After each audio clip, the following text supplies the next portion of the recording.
సంతోషం. శివాజీ గారి 396వ జయంతి సందర్భంగా మరేపడిగ గ్రామంలో ఆ వీర యోధుని విగ్రహం ఆవిష్కరణ నా చేతుల మీద జరగడం నాకు చాలా అదృష్టంగా భావిస్తూ గ్రామ ప్రథమ పౌరుడు గ్రామ సర్పంచ్ గోడే కుమార్ గారికి స్థాపించి హిందూ ధర్మాన్ని కాపాడి భరత జాతి ముద్దుబిడ్డగా జాతి గౌరవంతో పాటు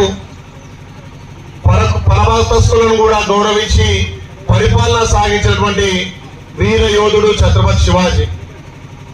ఫిబ్రవరి 19, 1630లో జన్మించి అంటే ఈనాటికి 396వ జయంతి సందర్భంగా ఆయన ఇక్కడ విగ్రహాన్ని పెట్టుకోవడం, ఆయన స్ఫూర్తితోటి భావి తరాలకు యువతకు ఒక స్ఫూర్తిదాయకంగా ఆయన ఆదర్శంగా తీసుకొని ఈనాటి యువత ముందుకు పోవాల్సిన అవసరం ఉంది.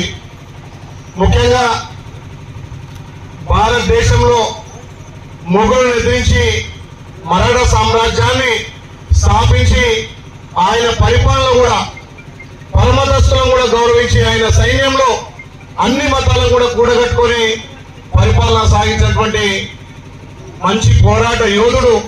మరి ఆయన పోరాట స్ఫూర్తిని మనం ముందుకు తీసుకెళ్లాల్సిన అవసరం ఉంది.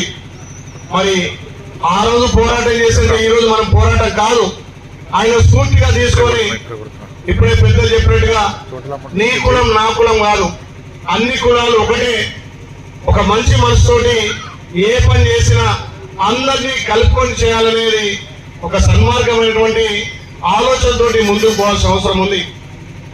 ఆ రోజుల్లో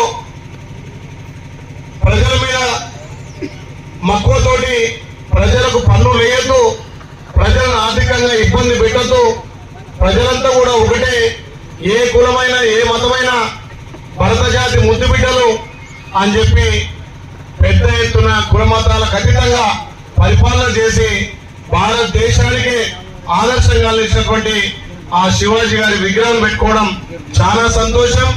ఈ ఒక్క బరిపడికే కాదు, అన్ని గ్రామాల్లో అతని విగ్రహాలు ఏర్పాటు చేయాలి. ఇప్పుడే చాలా మంది పెద్దలు చెప్పారు, మన దేవుడు డాక్టర్ బిఆర్ అంబేద్కర్ రాజ్యాంగం రాసిండు, మనందరికీ హక్కులు కల్పించిండు, ప్రతి పౌరుడికి భారతదేశంలో జీవించే హక్కు కల్పించిండు.